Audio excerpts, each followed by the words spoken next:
All right, so after spending a lot of time in the original series in TNG, which told us that you're never going to run into the Enterprise before TOS happens, at least, we're running into the Klingons quite a bit at this. I don't know if I said Klingons first, but we're running into the Klingons quite frequently.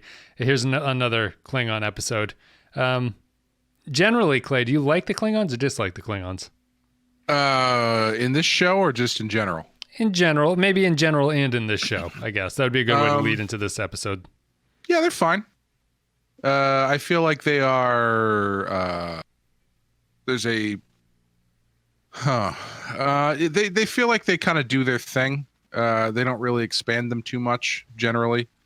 In this show, it's like, it seems weird that they keep running into the Klingons, but it's like, you meet somebody at a party, and then all of a sudden you're seeing that person on the street, and you don't take down their number. There's no evidence that you've ever met this person. Yeah, and it's always like someone that you never plan on talking to again, like a friend of a friend, and then you end up running into them at the supermarket, and you have to be like, oh yeah, met on Saturday. That's fun. Well, all right, see you later. And then you run into them at the bank again, and then by the time you see them again at the party, you're spent. Yeah, you're done with these people. You don't need to see them ever again. You talk to them more than you've seen your mother in the past month. Yeah, we're doing Sleeping Dogs here, which is this episode. Then we're going to be talking about the Klingons. The Klingons again. I think that we sound like a couple sleeping dogs right now. I know. They should have let me lie. I will. I've had a fraught morning of running around, and now we got a little bit behind the curtain. I get back here, and the kids have unplugged everything from the computer, so it took a little while to set up. We had one failed recording where my headphones weren't working. Everything seems to be going now, but I don't know if Sleeping Dogs is the episode to pull us out of this malaise that we've started off with for this podcast, but we'll get into it. Let's take a break. We'll play a quote from the episode, and then we'll get into Sleeping Dogs. They're still alive. We should leave before they regain consciousness. And what if they don't? The atmosphere's going to crush this ship like an eggshell pretty soon. Shouldn't we try to help them? They don't want our help. How do you know? They're Klingons. To die at their post assures them a path to the afterlife.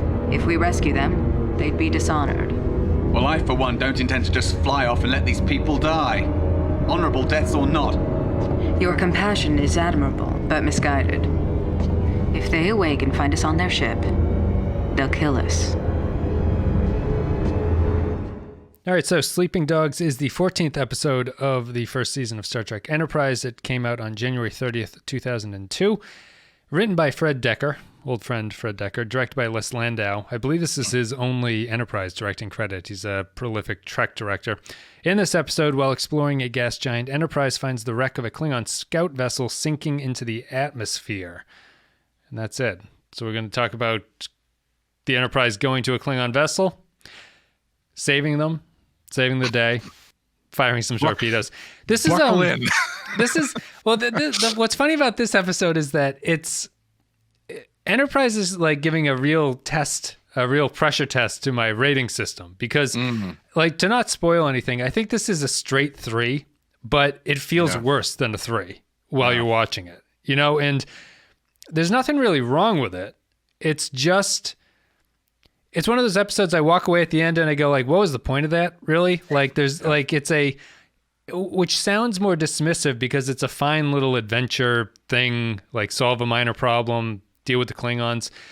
But it feels so trite and unimportant in the grand scheme of things that if it's not going to be some sort of galaxy-changing event, you at least think that it would have a little bit more going on under the hood than what's there. Maybe the deepest thing you could say this episode does is that it shows that Archer is learning how to deal with the Klingons a little bit. But the episode isn't really focused on that. It's not like Archer's plight or trying to figure out how do I negotiate with these people that have nothing in common with me.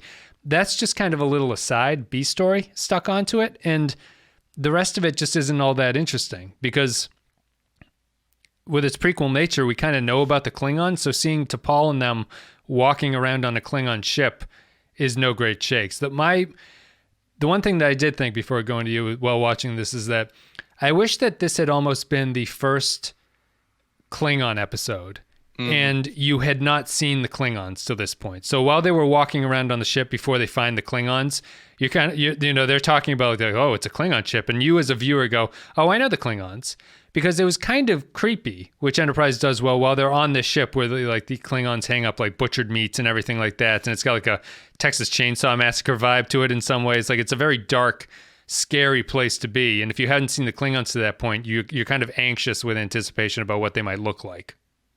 Yeah, I hadn't thought about it that way, but I think you're right, because the Klingons are the most well-known, next to probably the Vulcans, of Star Trek species, and I think doing what you're saying could, if you play it in a manner where you have the Enterprise crew encountering these things for the first time, you have a chance to recontextualize and make the Klingons scary again. Yeah.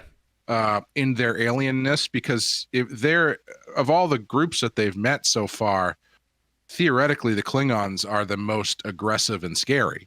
Mm-hmm. Some of the other ones are weird looking and stuff, but no one has had the innate aggression that the Klingons have. So seeing that for the first time, I think could have been really cool. But ultimately, yeah, I think in the last episode, maybe we talked about how this show has handled prequel type stuff fairly well, and it doesn't feel too much like they're winking at the camera when they do it. Yeah. This one very much felt in the opposite direction, because it was a lot of, this is Gach. This is a photon torpedo. Yeah, photon torpedoes. What's that? Which actually doesn't make. I don't really like that. Like the term, even the term photon torpedo sounds like there's no reason that humans wouldn't invent that. You know what I mean? Like it's not a. Mm-hmm. I don't know. I just thought that was strange. That everything seems to be a lot of their technology seems to be assimilated from other cultures at this point, which is right. Which is fine for like the holodeck and stuff. Like I'm kind of going along with it, but when you've reached the fourth or fifth thing that they're like, yeah, this is new alien tech that we're going to slowly take over and call our own thing. It's like, well, did they develop anything really at this point? Like what's going on with that? Yeah, I mean, realistically, I think the photon torpedo and the holodeck are two things that humans would have invented themselves a long time ago. Yeah. Because if there's a possibility to create a better weapon or some more efficient way of wasting time and or having virtual sex, yeah. I think we would have invented that. We would invent that way before we invented the warp drive. Let's put it that way. Mm-hmm. But yeah, it feels kind of hacky. It feels like it's just an excuse to do some Klingon stuff that doesn't really hold a lot of water, because it's not presented in any particularly interesting way. The ship is kind of creepy, but that kind of goes away fairly quickly. Once they find them, it's like when all the Klingons are just passed out, and you're like, oh, okay, there's no.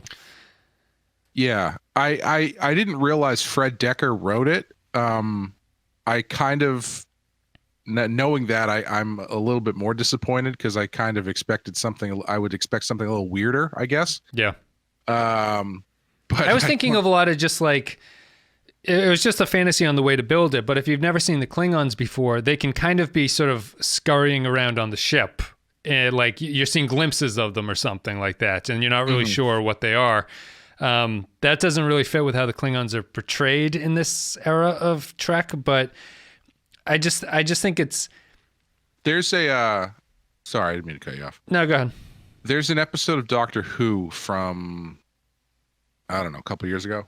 I think it's called Cold War. I can't remember. But it reintroduces this villain from the original series, like the 70s era series, that I had never seen before. So I didn't know anything about it. But it's apparently a fairly well-known villain who hadn't been on screen in like 30 or 25 years or something. And the way that they introduced this kind of silly, traditionally silly looking character was in this by having a Russian submarine discover it frozen in the ice, and then it breaks loose and kind of ends up going sort of alien around the submarine. Yep. And I thought I feel like that's a really interesting way to reintroduce something like that, where you take this thing that's kind of silly and fairly well known, and you're recontextualizing it in a way that brings a bit more edge back to it. And yeah, they haven't really done that with the Klingons. The Klingons are just the Klingons. The Vulcans are just the Vulcans. Yeah. I don't know what other. I guess the Andorians are probably the most interesting ones that they've tackled from the previous show so far. Yeah, in terms of being new information about what they're supposed to be. Is it possible to see Romulans in this show, or is the first interaction with the Romulans in TOS? TOS, it should be. Although I think that I'm pretty sure the Klingons have broken that as well. I think the Klingons are supposed to not be seen until TOS or something like that. But the Balance of Terror, they make the plot is built around that they've never seen them, so they don't know that they look like Vulcans. Really, like that's the big reveal. That's right. Yeah, they know of them, but they've never seen them, right? Yes, and I might be confusing Enterprise, or maybe this is just sort of like accepted canon. But they had they've had audio transmissions with the Romulans, but they've never seen what they look like or something, because everyone's disappointed in Enterprise that it never gets to the quote-unquote Romulan War, which is supposed to happen right after Enterprise ends, but that was supposed to be built around this whole thing that they were fighting an enemy that they never saw and never knew what they looked like. Which I think is funny, because you'd think that you turn to a Vulcan on your ship and go, do you know what the Romulans look like? And go, yeah, just like me. Yeah, right. It's the same. Don't worry about it. They just look like us. Yeah, it's another example of the Vulcan should divulge some information or something, I guess, that they don't really do at that point. So if you ever think that you're like, Starfleet is hiring a Vulcan to be its head of security on Earth, you might want to like double check, make sure it's not also some sort of Romulan from some sort of weird death cult. Yep. Yeah. Did you I guess we should stick to this episode, but I mean, I think Malcolm should be reprimanded for leaving the keys in the car on the shuttlecraft, because they just walk right in. She just waltzes onto the shuttlecraft and takes off. It was kind of a comedy angle to that, right? Like she runs out and shuts the door, and immediately here the shuttlecraft just fly off. There's like there's no timing where she has to get on it and start the thing up and get it on. She shuts the door, it flies off, and they go, "What happens to that? Where did it go?" Did you ever leave your keys in the car like on purpose? Like instead of taking them with you, put them in the glove compartment or something? Not usually. No, you don't do that, right? No. Okay. Right. Yeah.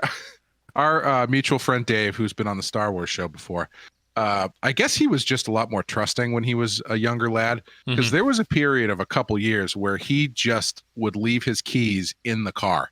Yeah. Car unlocked, keys in the car, right in full view. And he did that until his car got stolen. And I don't think he does that anymore. You just do the trick of you hide the keys on the tire. Like, and no one will ever find the keys. That's or lock the door and put them in your pocket like a normal person. Yeah, I know. Well, the Klingons, and he left like $200 worth of paintball equipment in the back of it when they recovered the car. No, when it was stolen, it had like $200 worth of paintball gear in it. Oh, so not only did he leave it in the car, but he left the car unlocked and the keys in the car. It's almost a trap you're expecting at that point. Yeah. The only thing that really drives me towards any kind of interest in Sleeping Dogs is Archer learning how to deal with the Klingons, which I think is fairly effective in terms of he has to modulate his usual very accommodating self into more of a threatening persona when he's dealing with them. And I don't mind that. I don't know, something about it feels hollow or empty, really, where it doesn't feel like there's a real thematic lesson for Archer here, or that this is something that he is struggling with. It feels like someone has to clue him in with, you kind of have to pretend to be mean to these guys, and then they'll listen to you. And so that worked out well in the Vulcan War in the first episode of Discovery. I know Discovery proves. Yeah, they should have. Retroactively, that's all entirely Archer's fault. Yes, they should ADR in some line about that, about leaving them alone. But it's or firing on them first, not leaving them alone. I would have liked the episode if it had been about that a little bit more. If it had been about sort of realizing that you have to work within the bounds of what you're given here, and that the Klingons aren't going to be reactive to your sort of pleasant, like, let's all work together and get the ship out of there. That's somewhat interesting, but too much of the episode is just spent on T'Pol, this sort of non-drama of being stuck on the ship that's sinking. And it's like, there's not enough going on the ship to make that interesting. Yeah, I agree. I don't even really know what they were doing most of the time they were just doing busy work. Yeah. Trying to watching people try to decipher a language in real time is not riveting television. Yeah. It says wall. Could that mean hull? Yes. Yes, it could. Yeah. It's not. Yeah. I don't know. I don't really know what to say. I agree with what you said at the beginning, where this show is odd. It is an outlier in that a lot of these episodes are just straight down the middle threes, but that doesn't necessarily mean that they're good. Yeah. They are competently made, competently put together. There's nothing wrong with the script. Like, there's not a big leap in logic or anything or anything ridiculous that characters act like they're supposed to. Like, everyone's functioning like they need to. It's just it's missing. The skeleton is there. It's just kind of missing a soul to it, really, or a reason why the skeleton exists. I found myself wondering towards the end of this, is this a symptom of the shift at the time from episodic to more serialized stuff? Because as I'm watching this, I am thinking to myself, what's the point? Why are they doing this? Why did they decide to tell this story? There's not really anything really engaging. There's, like you said, there's a couple interesting ideas, at least as far as Archer learning to deal with the Klingons and changing his approach and stuff. That's kind of fun. But ultimately, the Klingon's going to go back to his ship or her ship. The crew is going to come back to the Enterprise. Nothing of consequence is gained or lost, and we haven't really learned anything about any characters along the way. It's all sort of just a reset back to zero. And I found myself wondering if maybe this is feeling the strain of the episodic approach running its course. Mm-hmm. Well, I think that... I don't know. I think a lot of it, for stories like this, I think Enterprise being a prequel hampers stories like this, because it is a reset back to zero because they have to in order for the timeline to make sense. But it's also, it's not a very satisfying place to get to in terms of, like, if you're not going to focus on what Archer learns from this and why it's important that Archer learns something, when you get to the end of it and he knows how to do it, you're like, okay, so for the next 200 years, this is kind of it. Like, it just doesn't feel like that's a big enough event for that to really be like, oh, that's worth exploring as a prequel series. That you kind of you learn you have to talk mean to the Klingons or something. Yeah, and it's, I feel like they're not taking advantage of the situations that they're setting up, really, because you've got 3 crew members caught on this Klingon ship that is slowly imploding, and they're like sweating to death because it's so hot. Yeah. And the tensions among the crew never go anywhere. They never become, uncivil with each other. They wasted their cold open on a setup for a stink gag. Well, no, that wasn't even the cold open. Is the gun scene, which makes less sense, where Hoshi's training with a phaser. Oh, does he not? Do they not set up him having a cold? His cold is after that. It's after the credits, so it's not even the cold open. Makes honestly no sense to me whatsoever why it's included in this. I thought I thought they mentioned him having a cold. Okay, yeah, maybe you're right. But if that's the case, then yes, the cold open makes even less sense. But I was shocked that they had these three characters in this high pressure situation and didn't actually make the pressure high. Yes. You know, you could have, if you've got, take three characters who are, Hoshi wants to go on the away team. So she goes to Archer and says, I want to go on the away team. And then Archer's like, well, actually, T'Pol wanted you to come on the away team.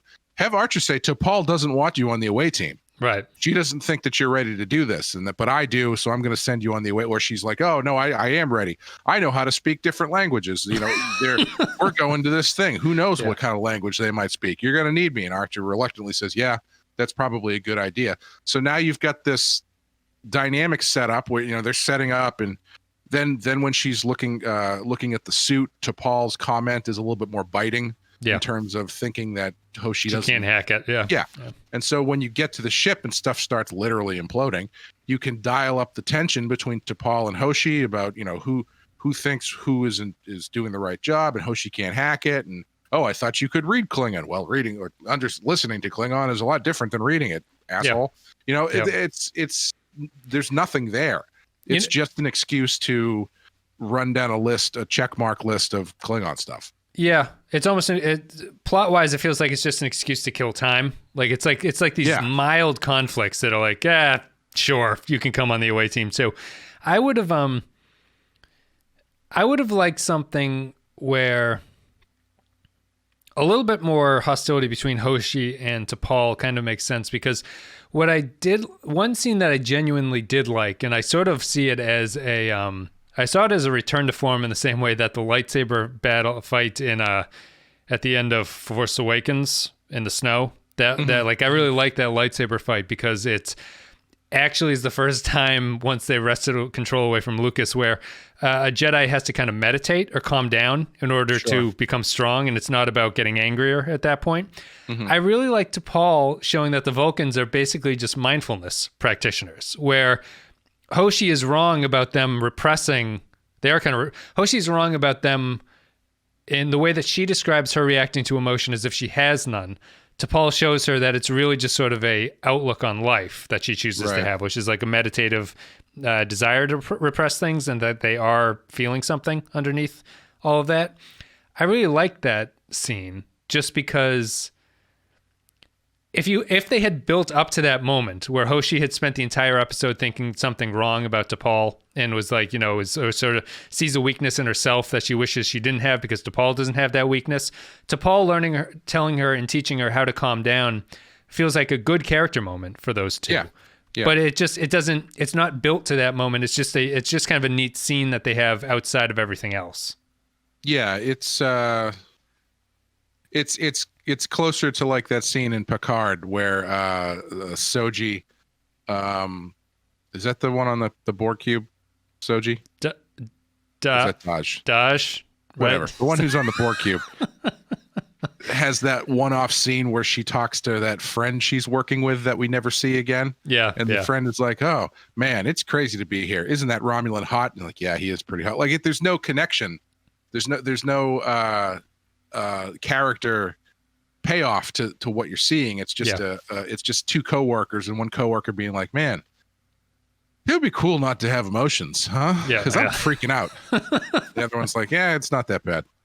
It's and if you have the two of them at odds, and part of them being at odds is Hoshi believing that Vulcans are just cold and uncaring and don't affect anything, then when T'Pol actually breaks, for sake of argument, breaks Vulcan not tradition, but standard operating procedure to teach her this, you know, mindfulness technique, then I think it has a lot more weight to it. Because I think that they think that's a main theme here, because to me, the ending decontamination scene almost makes no sense with what comes before it. I didn't even understand what was going on. I didn't realize that the decontamination chamber was some sort of like, is it always a calming thing, or is it just supposed to be the situation they were in was so harrowing and so smelly and so disgusting that they just want to stay in the decontamination chamber for another half an hour. I think it's unclear, and I think that's because they don't layer the story properly leading up to that. So my sense at the end of it is that they've all kind of become closer and are enjoying time with each other. And T'Pol has the most revealing line where she says it's pleasant in here, right? Which is sort of hinting at the fact that she has learned something from them. But it really just comes across as very strange and like they're being derelict of their duty or something by wanting to just kind of hang out in there for no particular reason. It's just, it really doesn't mesh well with the stuff that leads before, which leads me to just think that the storyline that they think is going on is supposed to culminate in showing that scene as kind of like the end result, and this is how they've changed.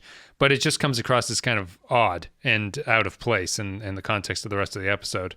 It was also very awkwardly blocked. Yeah. Because you've got... It felt to me like everyone in that scene was actively like for lack of better, just like sucking it in. Yes. You've got but in different ways, because you've got the two women who are sitting there with their like shoulders sitting straight up, shoulders back, making sure their chest is out as far as possible. Yeah. And you've got Malcolm next to them who's like crunched over like he's trying to flex his abs to show his abs off, and it's a very unnatural looking scene, and they're trying to like relax, but Malcolm is clearly doing that thing where he's like, I gotta make this look good for camera.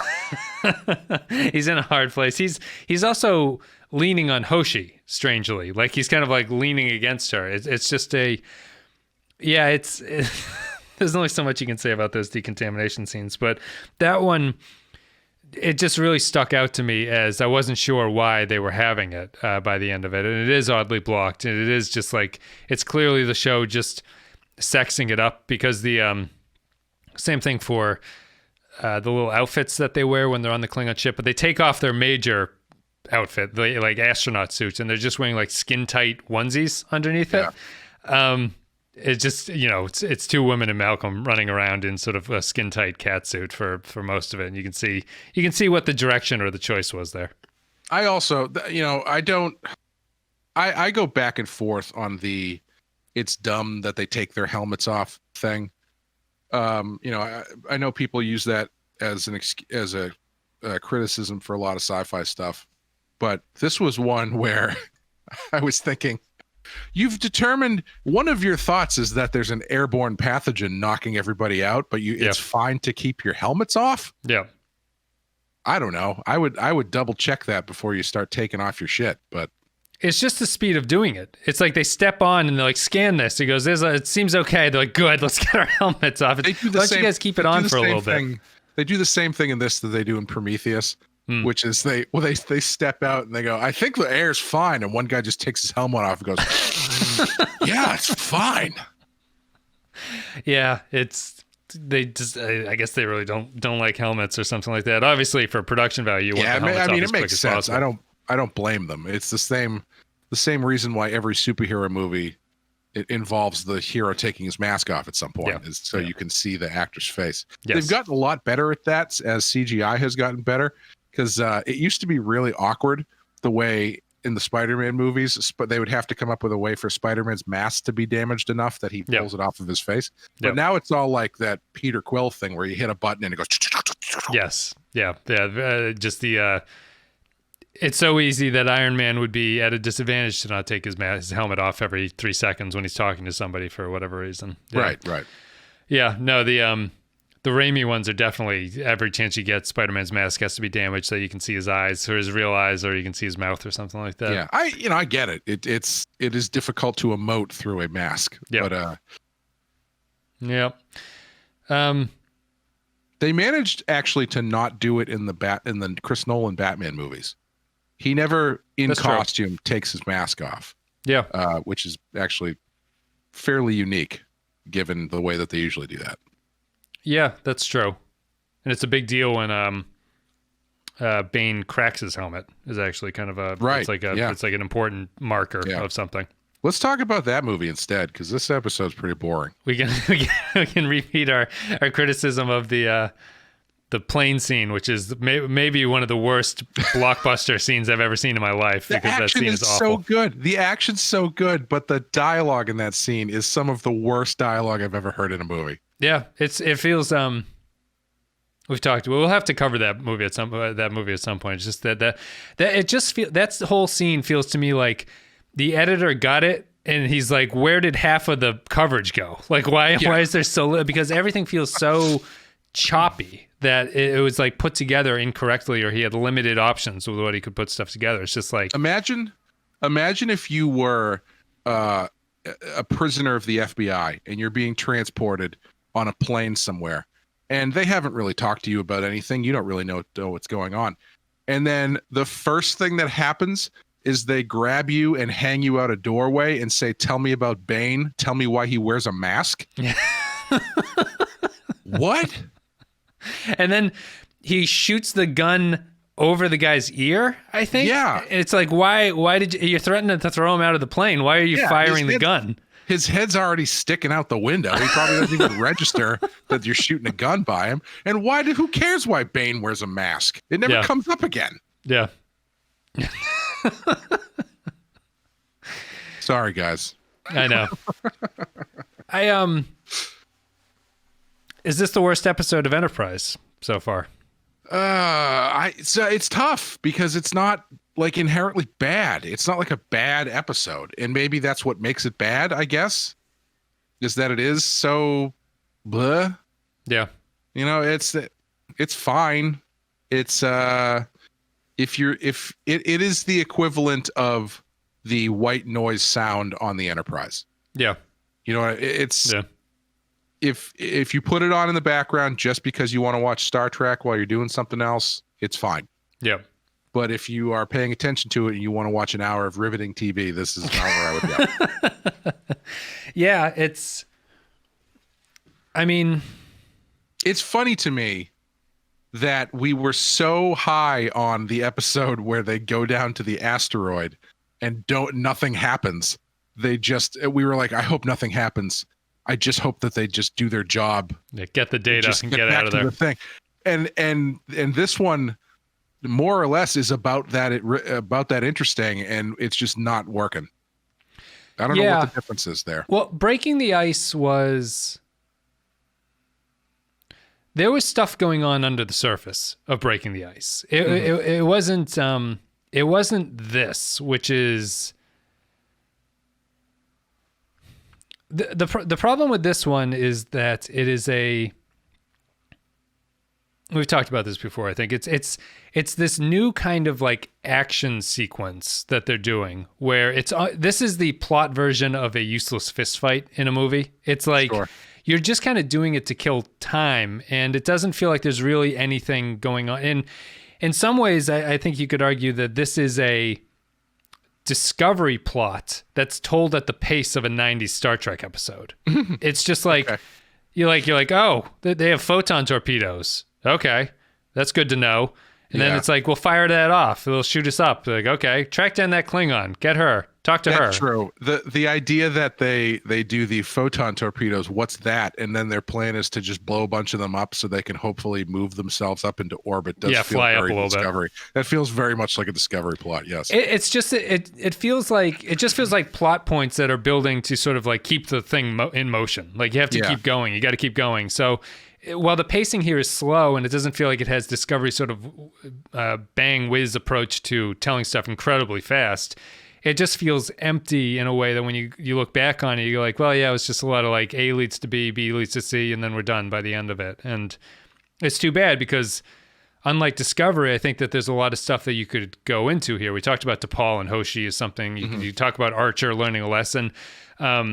Trip feels mindless in this episode, really. Like Trip feels like he could be random crewman coming in and telling stuff like this. It doesn't feel like there's no part of Trip's character that I felt was honestly portrayed in this one. He's just there to say dialogue.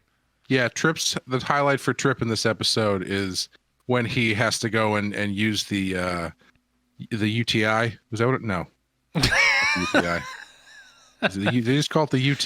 The UT, the Universal Translator. Is that, yeah. He has to go over and use the Universal Translator, and he starts fumbling around like he's trying to program a VCR. Yeah. And then Archer just kind of looks at him like, "What the fuck, man? This is why I don't send Hoshi on these things." I could try to route it for you, Captain.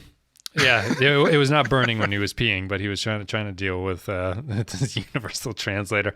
And there's stuff for that, like Trip not having responsibility that he's used to is kind of grounds for something, or like if they never managed to, well, they already showed what it's like to not communicate with the Klingons, because that's what Broken Bow was about, but just something along those lines. And the Klingons themselves aren't nuanced enough here, I don't think. It's just like, cool, you tried to shoot at us, like we dislike you, right. And then they're like, no, dumbass, you drank the tainted booze.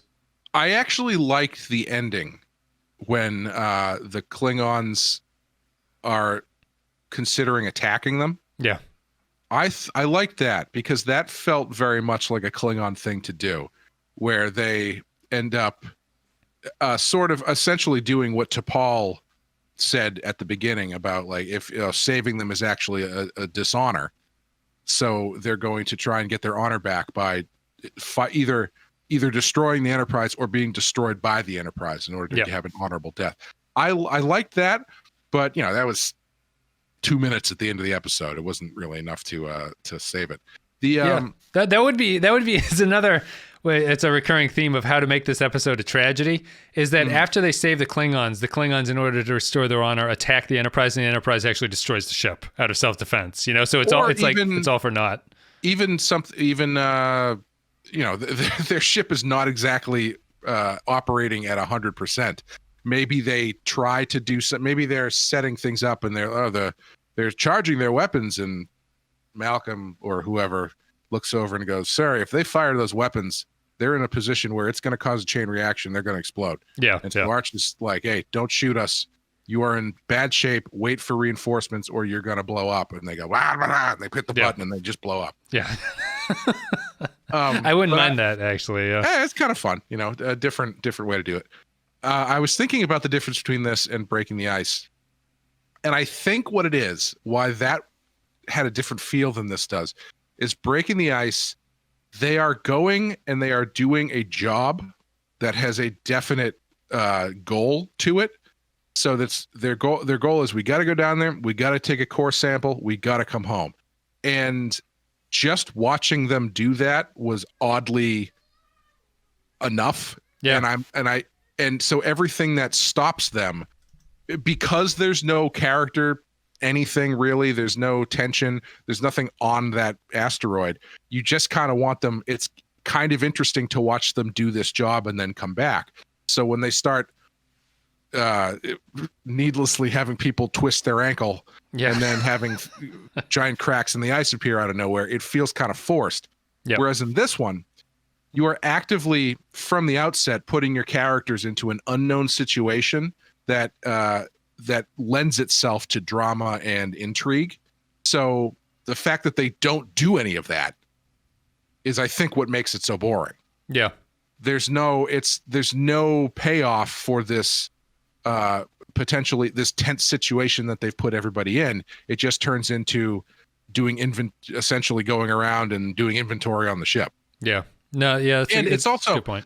There's a distinct lack of tension between the plots too, because you've got whatever's going on the Klingon ship, where they're trying to decipher Klingon because the hull's starting to crack or whatever, and it should be a fairly high tension situation, and then they hard cut to Archer like squinting at a the Wikipedia page. The Wikipedia page for Klingons, going, "Huh?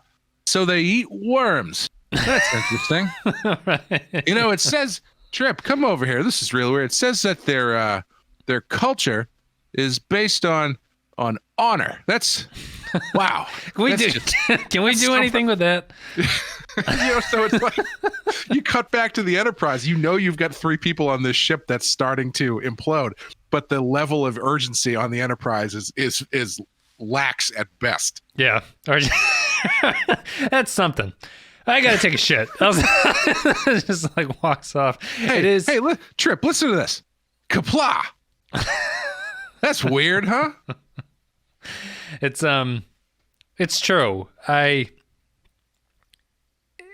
do you think those bumps mean, Trip? It's almost like they needed... On their head there? Think they mean anything? What do you think they do? It's almost like they needed the version of this episode that would add tension there is you have another Klingon ship out with the Enterprise that's simultaneously trying to rescue the other Klingon ship or something like that. There's a little bit of tension that the Enterprise is under at that point. Yeah, let's say so they're in whatever they're in. What is it? It's a gas giant or something. Giant. You're in the Big Jupiter. You've got Big Jupiter. Yeah, this is the name of my ska funk band. It's my. This Klingon ship is being pulled down into Big Jupiter and is going to be destroyed. So the Enterprise has to go up, but there's also a Klingon ship in there, but they can't talk to each other because of the distortion of the atmosphere they're in. Yep. So that sets up a tense situation because the Klingon ship thinks the Enterprise is actively antagonizing the distressed Klingon ship. So the new Klingon ship starts shooting at them, but they can't hit them because they can't target them because of whatever. But you've got Archer trying to defuse the situation while he's got photon torpedoes whizzing past the ship. Yeah. That kind of something like that. I think it's just another episode that sort of would have benefited from if they weren't able to translate the Klingons perfectly at this point. There's still like a sort of lost in translation aspect to the relationship between them. I know that they try to play that off as it's a big cultural difference that the Klingons will never understand you. Even if you're speaking the same language, they're never going to understand what you're after out there. Yeah. I don't mind that. I just think that adding a Klingon ship to that situation would have added a little bit of incentive for Archer to have to come up with a solution to how you deal with these people in a way that wasn't just like, we've got a Klingon chained to a chair in sickbay. How do I get her to admit that she can go back to the ship for me? It just feels like the stakes aren't really important enough for that. And even the big idea that he has is not super interesting. He just kind of comes in and goes, "Hey, be kind of shitty if those guys died this way, huh?" Yeah. She's like, "Yes, you're right. I will help you." It's like, okay. Without dishonor. I think that's why I like the ending thing where it's just like, go get your fucking shoebox like with your dishonor or whatever. He does the Goodfellas routine to him and just is like, you got nothing at this point. So how about you just leave? I think that works a little bit better. Let's see. I think we're done. Let's take a break. We'll play a quote from the episode and then we'll come back. We'll read some patron thoughts and give our final thoughts about sleeping dogs. You wouldn't last 10 seconds in a battle with us. You've got multiple hull breaches, your shields are down, and from what I'm told, you're fresh out of torpedoes. If I were you, I'd take what little honor I had left and go home. Fire one shot, and I'll blast you right back to where we found you.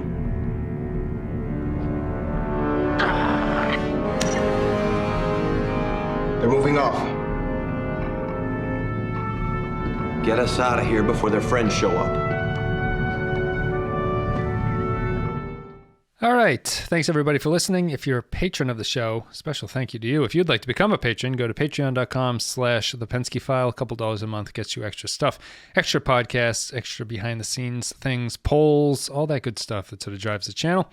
And it's much appreciated and very kind and very generous of everybody. And special thank you to the $10 Captain patrons, Alec DeWolf, Andrew Cherlog, Ben Douglas, Captain Brazen, Cardinal Doomsday, Chris Tinsley, Christian Michaels, Christian Pouch, Darth Mosk, David Beermore, David K, Dwayne Hackett, Eric Johnson, Eric's Antoine, HH28, Jacob123, Jakey's Gamer, Joint Mango, Jordan Cooper, Kevin Lowry, Kevin Reyes, Mad Courier 6, Matt Cutler, Matt Houston, Matt Ross, Mike Burnett, Mike Harris, Nathan Elliott, Neil Brennan, Nick Sergi, Robert Flox's Big Blue Dick, Russell Elledge, Samuel Custer, Graham Santo, Sean, Stephen Minton, Tark Latif, Tom Hiles, and Vault 13 Hero.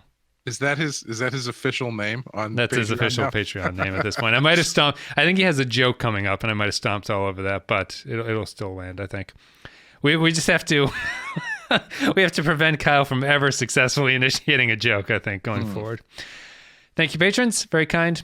Patron thoughts here before we get to our own. There's only 5 because no one gives a shit about this episode, it seems. Captain Brazen says, Kapla! Success to Wes and Clay for sitting through yet another wretched Klingon episode of Enterprise. There were a few enjoyable small story beats and moments wrapped into this plot that are somewhat nice. Malcolm catching a cold in the beginning was out of left field, but I smirked when he couldn't smell the awful Klingon smell. I mean, it's such a long way to go for that ham sandwich, though. That's the...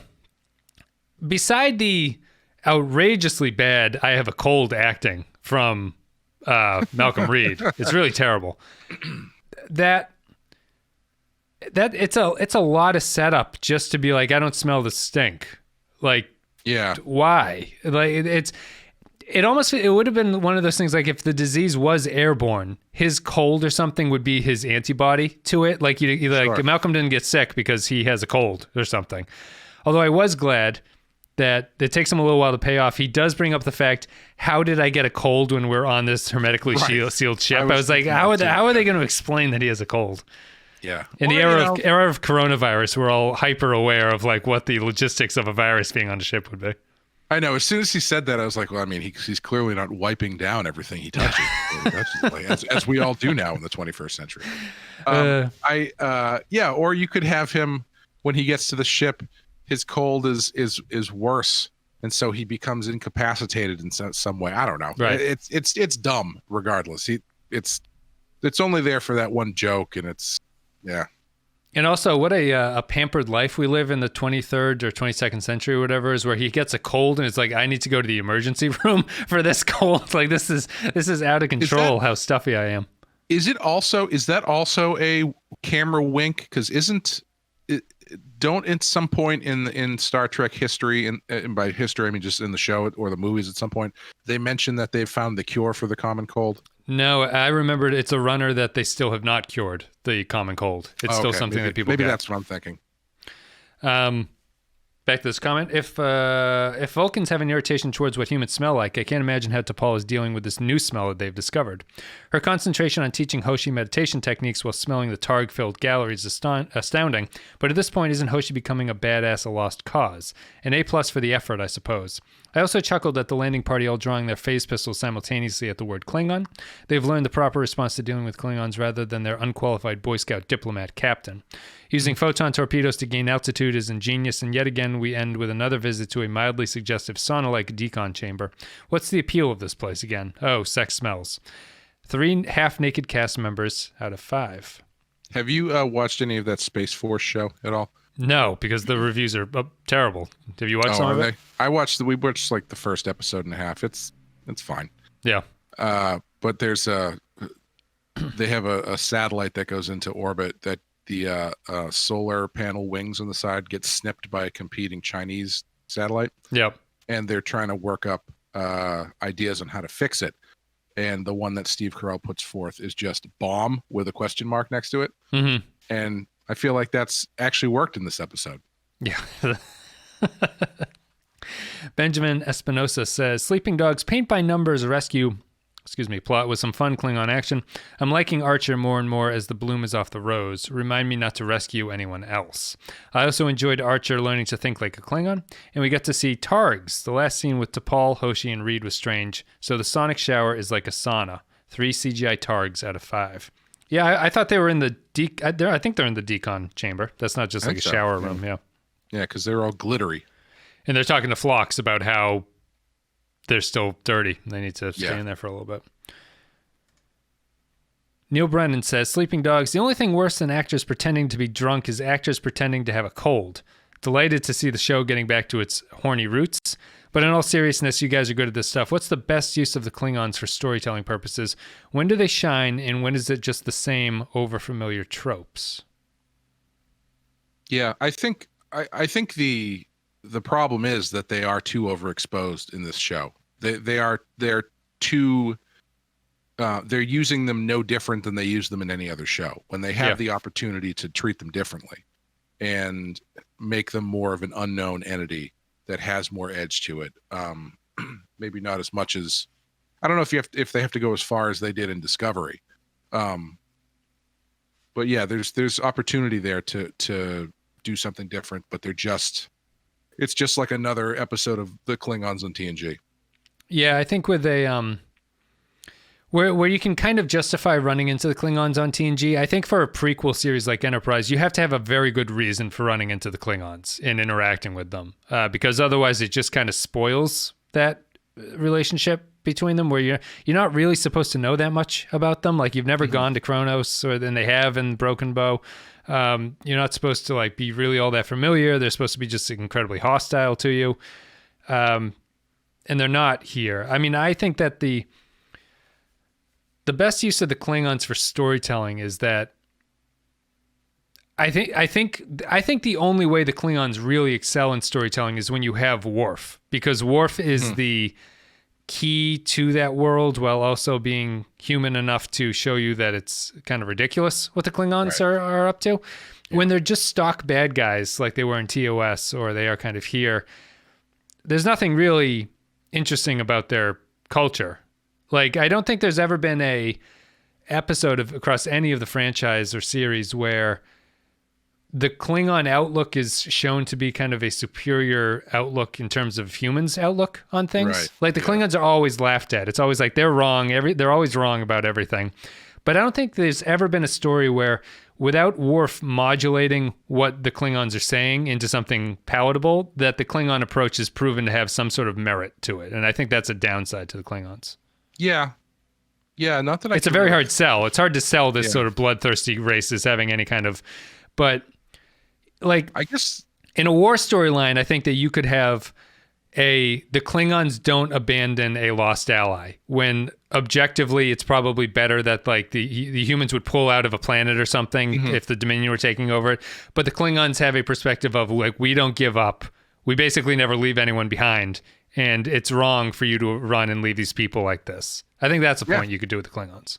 Yeah, definitely. I think the closest they come to something that's more positive is, even though it's kind of a roundabout way to get there, the Deep Space Nine episode with Dax, where she joins the revenge mission. Oh, the bloodlust, or whatever that episode's called. Like that, I feel like they are not portrayed as correct, but they are portrayed in a more straight up honorable way, I think, than like the positive honorable outlook, if I remember correctly, comes as a response to the Klingons being treated like a joke, because they are older and it's like, don't listen to that fucking guy. Yeah, but and they're avenging the murder of their friends and family, I think, because that albino character killed them or something. Yeah. So there's a little bit more respect given there, but generally, they're tough to handle when you delve into them, because I think they work better as a more, oddly enough, they work better as a more surface level kind of character set. Yeah. I do, of all the callbacks they could have made in this show with the Klingons, I wish in that first episode where they have to go to Kronos, Archer was telling them that or something, but he didn't know what the name of the planet was. So he was like, we have to go to their home planet. I don't know, Kling? Yeah. Is that what it's called? Write it down. The Klingons just looking at each other. Phlox's Big Blue Dick says, Sleeping Dogs, a decent spiritual sequel to Fight or Flight when it comes to Hoshi's continuing growth, but overall the episode is as unremarkable as they come. In fact, it may be the most forgettable episode of the series. I have seen it 4 times over the years, but I have no memory of it before watching it this time, and even now the details are quickly becoming hazy. Other than Kading's bad cold acting, it's a bog standard installment. 3 brilliant yet underappreciated Watchmen references out of 5. A lot of 3s. It is a 3. It's a bad 3, though. We'll continue here. I think we have one more comment. We do. Sleeping Dogs. The crew finds some Klingons in trouble. The humans act like humans. The Klingons act like humans. I'm not sure what even happens here. Not much. It's very forgettable. So that's pretty much the comments from everybody. And we only have 5. Yeah, that's it. So there's only 5 comments. No one really cares about Sleeping Dogs. And what do you have to say about this episode? Well, it was the next one on the list. I mean, I'm gonna give it it's a weak 3 for me. It's like a very weak 3. It's basically a 2, but it has there's no real problems with it. I mean, what's funny to me is that it's called Sleeping Dogs, right? That comes from Let Sleeping Dogs Lie. Mm-hmm. And I think that that's the interesting tact you have here. Like whether or not Archer is supposed to interfere with the Klingons or just let them be by themselves and like what the upside is. But I don't think the episode really stresses that there's any kind of conflict about like, I want 30 minutes of T'Pol and Archer debating the merits of whether or not this is worth helping this group if they don't want the help in the first place and that they would rather die from it. And instead it's just a stock action sequence. Not even action. It's just a stuck on a ship thing. Yeah. There's you could argue that there is some interesting follow-up as far as the Prime Directive conversation in the last episode. Right. Is that the last episode? Yeah. Yep. In this one, because it's like, well, I mean, we've had contact with them, but do we still have any right to violate their culture? Yep. I don't know. Yeah. Or just Archer's. We have to save them because if we don't, 6 million years from now they could go extinct. I feel like Archer having the perspective of trying to make friends with this group makes sense for Archer's character, I think, as to be like, I'll be the guy who broaches this relationship that the Vulcans have given up on trying to have a relationship with the Klingons. I will be the person who extends the olive branch and we really work something. And the Klingons are just like, go fuck yourself, buddy. Like, this isn't what we're into. And it's Archer learning that not everything is the same kind of situation. I think that applies. And then like that's after they tell him to go fuck himself, he comes away going, well, this time you talked to me. You didn't even talk to me last time. So we're making headway here. That's right. And I think that's a decent Archer subplot or something. That's a decent Archer runner, I think, to have across that if you're going to have the Klingons in it. Cool. Guys, thank you very much for listening. Thank you for supporting the show. I gave it a 3. Clay, you give it a 3 as well, or are you going 2? I think I'm going to go 2. All right. Because I have to make an example out of this episode, I think. I have to put my foot down a little bit because it is fine. There's nothing inherently wrong with it, but that's a bad fine, yeah. We spitballed more interesting ideas in the span of this podcast that any one of them could have added something to make this a better episode. And maybe that's the weakness there, yeah. Yeah, I know making television is very difficult, and it's possible that the script for this, the original script, was much different. I don't know, but as it stands, in hindsight, it's 2020. Yeah, exactly. But as it stands, it's a fine workman-like constructed episode, but it's not memorable in any way. I'm going to give it a 2. I think you've somewhat convinced. Like I think that the fact that it's not about anything is a flaw enough where it's not adequate. So I think I'll give it a 2 as well. It's not very good. Yeah, it's too bad because like the idea of them exploring Klingon culture, like we said, for the first time, is interesting in theory, but it's not really. They don't really do anything with it other than have them essentially flip through the Klingon guide to a vacation on Kronos. Yeah, they chronologically meet the Klingons in this. Yes, it's like we know that these characters have to talk about how weird the stuff that they eat is. That's enough for an episode, right? And it's like you need more than that. It's not just about meeting the Klingons for the first time. Yeah, definitely. All right, guys, thank you very much. Patreon.com/thepenskyfile if you want to support the show there. Thepenskyfile.com/links if you're looking for all the social media links. That's down below. And Clay, do you have anything you want to say? You should have a new Run Horror coming out tomorrow. Yep, we got it. We're doing House of the Devil as a follow-up to last episode where we did The Innkeepers, both by Ty West. And next week is the return of the Badass podcast. Oh, good. So Badass is back. We'll be doing again, as you said last episode, the one show that has a changing schedule every time we do it. Each season is different. Each season is different. Keep things fresh. It's now going to be bi-weekly. So it's going to be Rotten Horror one week and then Badass the following week and, continue like that. It's no longer a podcast. It's now a blog. That's written. Yes, it's an oral history conversation between Clay and Sean that's transcribed. Eventually it's going to be, it's no longer Batman episodes. We need you to come. If you come and talk to us at a comic convention, we will happily talk about an episode that you want us to talk about. Is that going out Wednesday? It would make sense to go out Wednesday. Sure. I think just because Wednesday never has anything on it. So Ron Horror could be Tuesday and that could be Wednesday. right, so you can look forward to that. That'll alternate, and then you'll have something every week besides Star Trek. So the weeks that are missing a rotten horror, you're going to have a badass. And then Star Trek continues, as always. The next episode is Fusion. Is that the next episode? Let me see here. Shuttlepod 1. Shuttlepod 1. So. Don't leave the keys in the shuttle pod. I know. It's a bad take. All right, guys. Thank you very much for listening. Hope you enjoyed it. Hope you enjoyed the podcast more than the episode. Pretty weak episode. I apologize for starting off with such low energy, but I have no notes for this. We talked about Dark Knight Rises more than we talked about this episode. Hopefully, which is funny. Maybe people were missing. I thought there was a comment from one of the patrons last week that was like, "I see Dear Doctor as a dividing line. Everything after this is fantastic." Am I misremembering that comment? I might be. I thought I had read a comment where someone was saying that Dear Doctor was like the high point for a while. Oh, and then it falls down after Dear Doctor. Maybe that's what I'm misremembering. Yeah. Okay. Well, good. Looking forward to this. Yeah. So, Star Trek Enterprise is done with. I'm just looking forward to taking some of these episodes and really really destroying them. Yeah, I know. We got to get those clicks up, man. We got to start being angry at this show. I'll come up with some sort of some angle that we can take on it. But is it too late if we started? We should do an experiment. Maybe we should save this for the third season of Discovery. But I was going to say, is it too late where if when we tweet about these, one of us tweets saying it's the greatest version of Star Trek I've ever watched in my life, and the other one tweets saying it's a travesty, and click on the show. If you click on this link, if you want to see us absolutely destroy it and see which one gets like more press. Yes.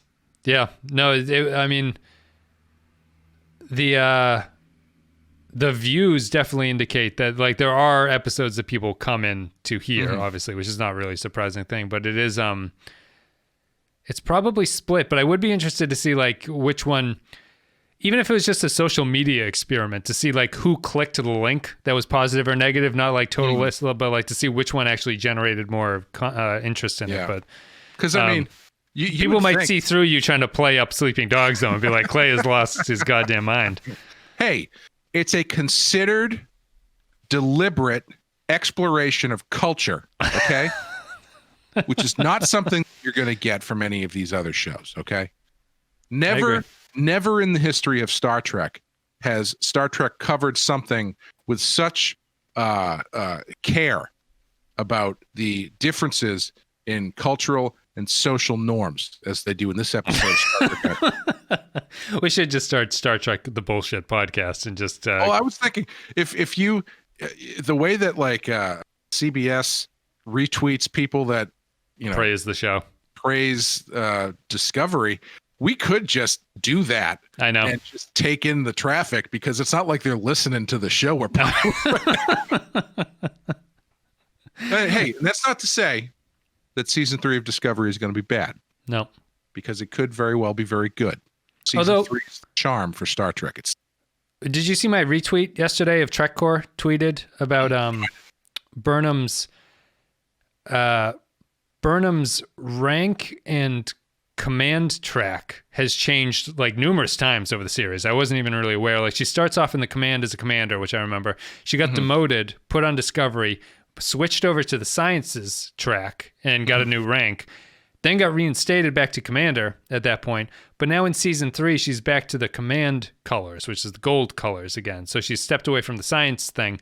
It just reminded me of that point you had where you're like, you were unaware that Burnham was an anthropologist, basically. And it's like, when did they say that? It's just so, it's so thematically appropriate that character is just, has no like slot in life, really. Like, it's like, she's not just science. She's like in command. She does whatever needs to happen.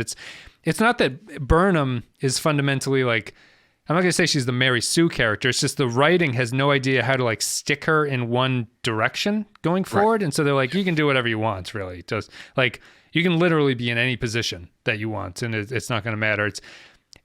And not that it's bad that they move them around. I think it just speaks to the confusion about what these characters are supposed to be on that show when they just kind of fidget them and put them in new slots all the time.